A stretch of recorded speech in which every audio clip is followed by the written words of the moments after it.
ओम शांति।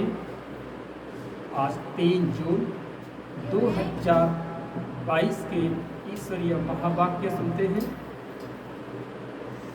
आज बाबा कहते हैं, मीठे बच्चे, यह खेल है कब्रिस्तान और परिस्तान का। इस समय कब्रिस्तान है, फिर परिस्तान बनेगा। तुम्हें इस कब्रिस्तान से दिल नहीं लगानी है। आज का सवाल है कि कौन सी एक बात को जान ले तो सब संशय दूर हो जाएंगे। तो उत्तर में है, बाप कौन है, वह कैसे आते हैं, यह बात जान ले तो सब संशय दूर हो जाएंगे। जब तक बाप को नहीं जाना तब तक संशय मिट नहीं सकते। निश्चय बुद्धि बनने से विजय माला में आ जाएंगे, लेकिन एक एक बात में सेकंड में पूरा निश्चय होना चाहिए। लेकिन एक एक बात में सेकंड में पूरा निश्चय होना चाहिए। गीत है, छोड़ भी दे आकाश सिंहासन। ओम शांति। बाप बैठ बच्चों को समझाते हैं, यह है बेहद की रूहानी बात। यह है बेहद का रूहानी बात। आत्माएं सभी रूप तो जरूर बदलती हैं। निराकार से साकार में आते हैं पार्ट बजाने कर्म क्षेत्र पर। बच्चे कहते हैं, बाबा आप भी हमारे मुआफिक रूप बदलो। तो जरूर साकार रूप धारण करके ही तो ज्ञान देंगे ना, मनुष्य का ही रूप लेंगे ना। बच्चे भी जानते हैं कि हम निराकार हैं, फिर बाप साकार बनते हैं। बरोबर है भी ऐसे, वह है निराकारी दुनिया। यह बाप बैठ सुनाते हैं, कहते हैं, तुम अपने 84 जन्मों की कहानी को नहीं जानते हो। मैं इनमें प्रवेश कर इनको समझा रहा हूं। यह तो नहीं जानते ना, कृष्ण तो सतयुग का प्रिंस है। इनको आना पड़ता है पतित दुनिया पतित शरीर में। कृष्ण गोरा था, फिर काला कैसे हुआ, यह कोई जानते नहीं। कहते हैं सर्प ने डसा। वास्तव में यह है 5 विकारों की बात। काम चिता पर बैठने से काले बन जाते हैं। श्याम सुंदर कृष्ण को ही कहते हैं कि मेरा तो शरीर ही नहीं है जो गोरा व सांवरा बने। मैं तो एवर पावन हूं। मैं कलप कलप संगम पर आता हूं।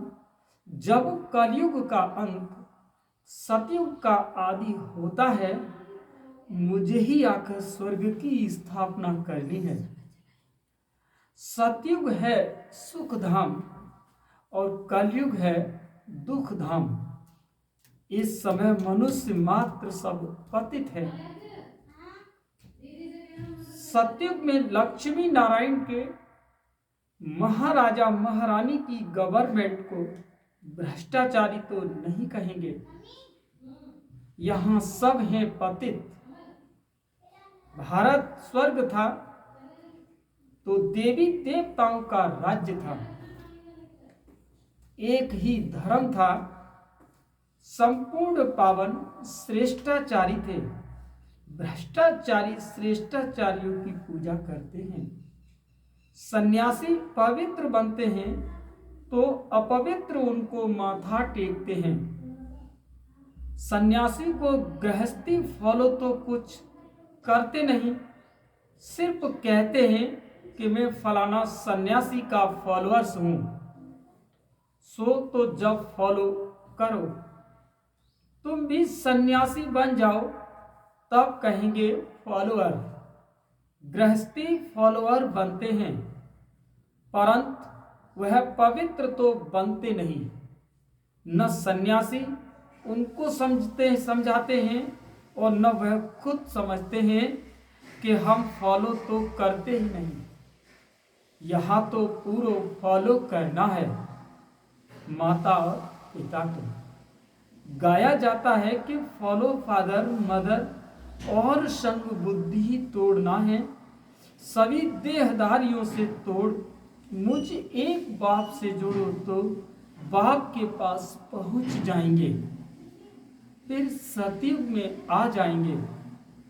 तुम ऑलराउंडर हो, 84 जन्म लेते हो, आदि से अंत तक और अंत से आदि तक तुम जानते हो हमारा ऑलराउंड पार्ट चलता है। दूसरे धर्म वालों का आदि से अंत तक पार्ट नहीं चलता है। आदि सनातन है ही एक देवी देवता धर्म। पहले पहले सूर्यवंशी थे। तुम जानते हो हम ऑलराउंडर 84 जन्मों में चक्र लगाते हैं। बाद में आने वाले तो ऑलराउंडर हो न सके। यह समझ की बात है ना, बाप के सिवाय कोई समझा न सके। पहले पहले बाप क्या कहते हैं, पहले पहले है ही डिटीज्म।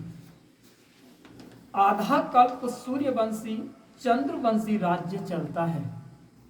अभी तो यह बहुत छोटा युग है, इसको ही संगम कहते हैं, कुंभ भी कहते हैं।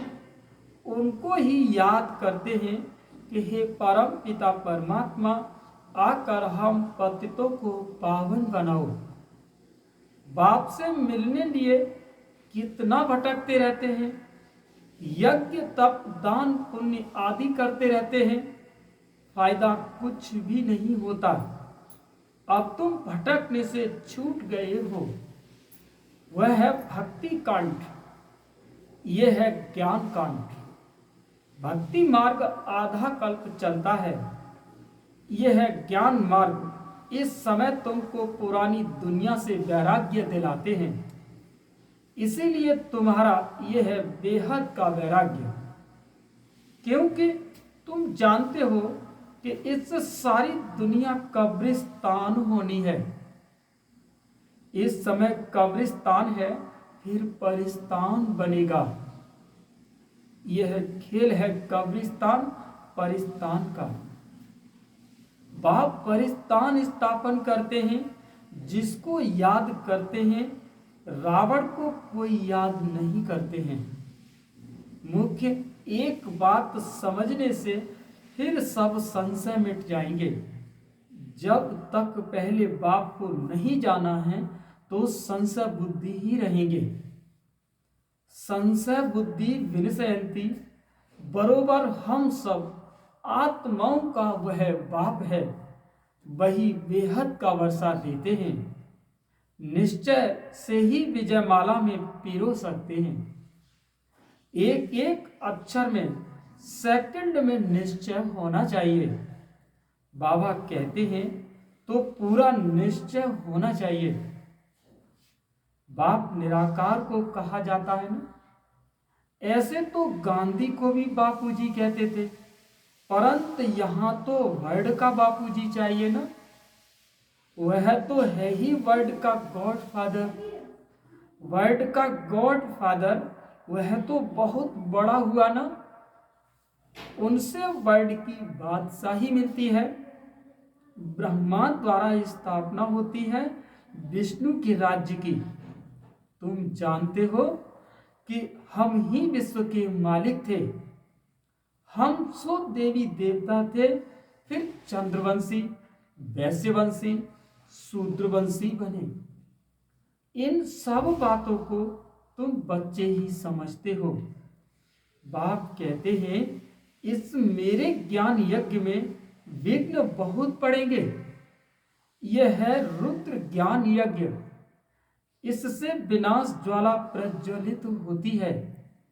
इसमें सारी पुरानी दुनिया खत्म हो, एक देवता धर्म की स्थापना हो जाएगी।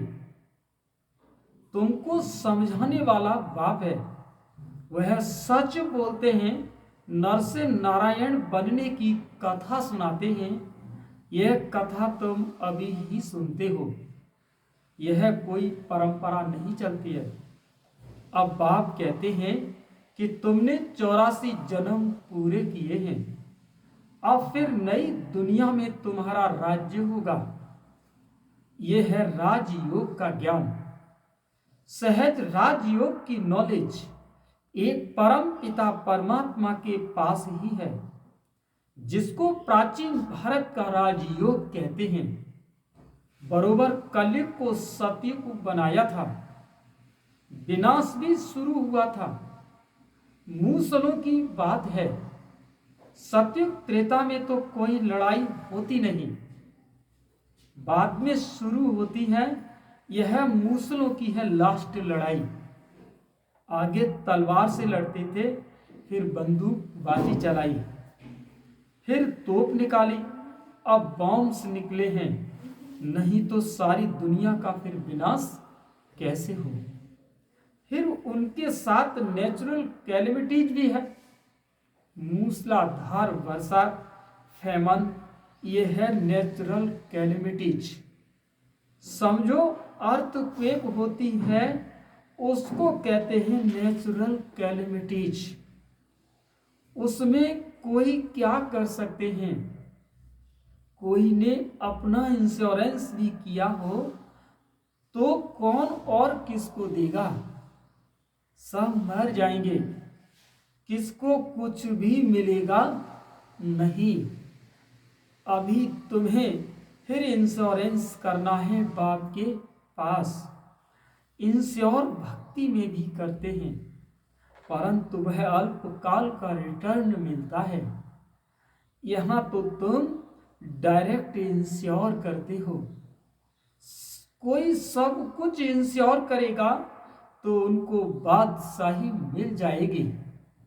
जैसे बाबा अपना बतलाते हैं कि सब कुछ दे दिया, बाबा पास फुल इंश्योरेंस कर दिया तो फुल बादशाही मिलती है। बाकी तो ये दुनिया ही खत्म हो जाती है। ये है ही मृत्यु लोक। किनकी दबी रहेगी धूल में और किनकी राजा खाए, और सफल उसी का हो जो नाम धनी के लगाए। तो परमात्मा के नाम पर जो लगा देता है, बस उसी का ही सफल हो जाता है। जब कहाँ आग लगती है, वह कोई आफत आती है, तो चोर लूट लेते हैं। इस समय ही अंत का है, यह समय ही अंत का है। इसीलिए अब बाप को याद करना है, मदद करनी है। इस समय सब पतित हैं, वह पावन दुनिया स्थापन कर न सके। यह तो बाप का ही काम है। बाप को ही बुलाते हैं कि निराकारी दुनिया से आओ, आकर रूप धरो। तो बाप कहते हैं मैं साकार में आया हूं, रूप धरा है, परंतु हमेशा इसमें नहीं रह सकता हूं। सवारी कोई सारा दिन थोड़ी ही होती है। बैल की सवारी दिखाते हैं, सौभाग्यशाली रथ मनुष्य का दिखाते हैं। अब यह राइट है या वह गौशाला दिखाते हैं ना, गौमुख भी दिखाया है। बैल पर सवारी और फिर गौमुख से नॉलेज देते हैं। यह ज्ञान अमृत निकलता है, अर्थ है ना। गौमुख का मंदिर भी है। बहुत लोग जाते हैं तो समझते हैं कि गौ के मुख से अमृत टपकता है, वो जाकर के पीना है। 700 सीढ़ियां हैं, सबसे बड़ा गौमुख तो ये है, माना ब्रह्मा बाबा। अमरनाथ पर कितनी मेहनत कर सकते हैं, वहां है कुछ भी नहीं, सब ठगी है। दिखाते हैं कि शंकर ने पार्वती को कथा सुनाई।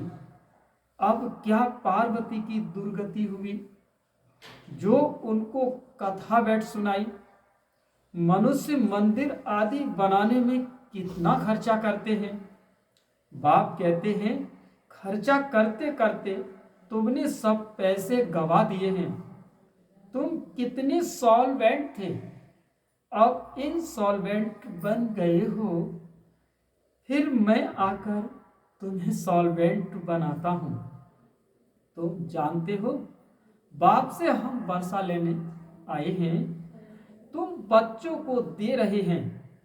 भारत है ही परम पिता परमात्मा का बर्थ प्लेस, तो सबसे बड़ा तीर्थ हुआ ना। फिर सब पतितों को पावन भी बाप ही बनाते हैं। गीता में अगर बाप का नाम होता तो सभी यहां आकर फूल चढ़ाते। बाप के सिवाय सभी को सद्गति कौन दे सकता। भारत ही सबसे बड़े से बड़ा तीर्थ है, परंतु कोई को मालूम नहीं है। नहीं तो जैसे बाप की महिमा अपरंपार है, वैसे भारत की भी महिमा है। हेल और हेवन भारत बनता है, अपरंपार महिमा है ही हेवन की। अपरंपार निंदा है फिर हेल ही करेंगे। तुम बच्चे सचखंड के मालिक बनते हो, यहां आए हो बाबा से बेहद का वर्षा लेने। बाप कहते हैं, मन मनाभव और सबसे बुद्धि योग हटाए माँ में कम याद करो।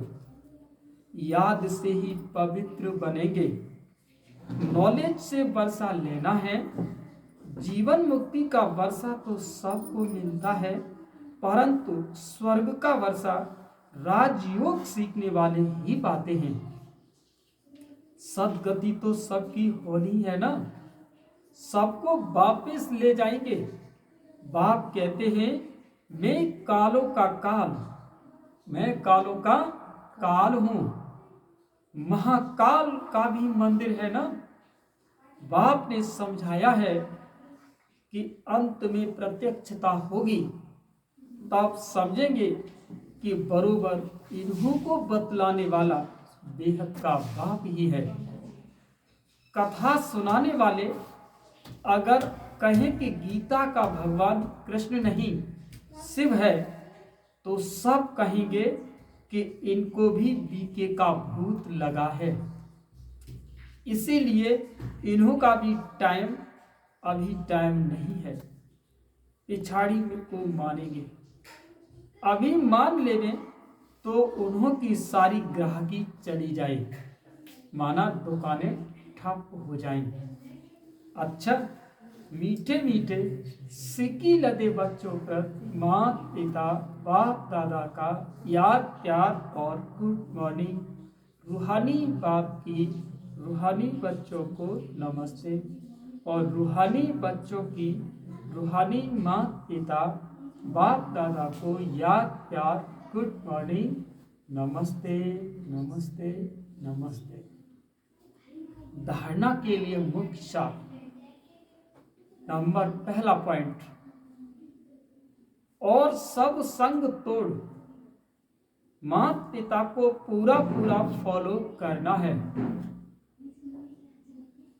इस पुरानी दुनिया से बेहद का वैराग्य रख, इसे भूल जाना है। दूसरा पॉइंट, यह अंत का समय है। सब खत्म होने से पहले अपने पास जो कुछ है इसे इंश्योर कर भविष्य में फुल बादशाही का अधिकार लेना है। आज का वरदान है कि ब्राह्मण जीवन में सदा खुशी की खुराक खाने और खिलाने वाले श्रेष्ठ नसीबवान भव। ब्राह्मण जीवन में सदा खुशी की खुराक खाने और खिलाने वाले श्रेष्ठ नसीबवान भव। विश्व के मालिक के हम बालक सो मालिक हैं। विश्व के मालिक के हम बालक सो मालिक हैं। इसी ईश्वरीय नशे और खुशी में रहो। वाह मेरा श्रेष्ठ भाग्य अर्थात नसीब। इसी खुशी के झूले में सदा झूलते रहो, सदा खुश नसीब भी हो और सदा खुशी की खुराक खाते और खिलाते भी हो। औरों को भी खुशी का महादान दे, खुश नसीब बनाते हो। अपनी जीवन की ही खुशी है, खुश रहना ही जीना है। यही ब्राह्मण जीवन का श्रेष्ठ वरदान है। स्लोगन है, हर परिस्थिति में सहनशील बनो तो मौज का अनुभव करते रहेंगे। मातेश्वरी जी के अनमोल महावाक्य। पहला पॉइंट है, यह अपना ईश्वरीय ज्ञान अपनी बुद्धि से नहीं निकाला हुआ है, न कोई अपनी समझ अथवा कल्पना है अथवा संकल्प है, परंतु यह ज्ञान सारी सृष्टि का जो रचता है उस द्वारा सुना हुआ ज्ञान है और साथ साथ सुनकर अनुभव और विवेक में जो लाया जाता है वो प्रैक्टिकल आपको सुना रहे हैं। अगर अपने विवेक की बात होती तो सिर्फ अपने पास चलती, परंतु यह तो परमात्मा द्वारा सुन विवेक से अनुभव में धारण करते हैं। जो बात धारण करते हैं वह जरूर जब विवेक और अनुभव में आती है तब अपनी मानी जाती है। यह बात भी इन द्वारा हम जान चुके हैं। तो परमात्मा की रचना क्या है, परमात्मा क्या है, बाकी कोई अपने संकल्प की बात नहीं है। अगर होती तो अपने मन में उत्पन्न होती, यह अपना संकल्प है। इसीलिए जो अपने को स्वयं परमात्मा द्वारा मुख्य धारणा योग्य पॉइंट से मिली हुई हैं वो है मुख्य योग लगाना। परंतु योग के पहले ज्ञान चाहिए। योग करने के लिए पहले ज्ञान क्यों कहते हैं? पहले सोचना, समझना और बाद में योग लगाना। हमेशा ऐसे कहा जाता है, पहले समझ चाहिए, नहीं तो उल्टा कर्म चलेगा। इसलिए पहले ज्ञान जरूरी है। ज्ञान एक ऊंची स्टेज है जिसको जानने के लिए बुद्धि चाहिए, क्योंकि ऊंचे से ऊंचा परमात्मा हमको पढ़ाता है। दूसरा पॉइंट यह है, ईश्वरीय ज्ञान एक तरफ तोड़ना और दूसरी तरफ जोड़ना।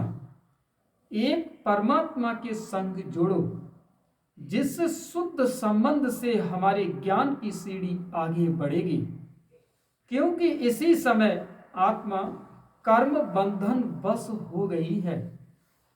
वह आदि में कर्म बंधन से रहित थी, बाद में कर्म बंधन में आई और अब फिर से उनको अपने कर्म बंधनों से छूटना है।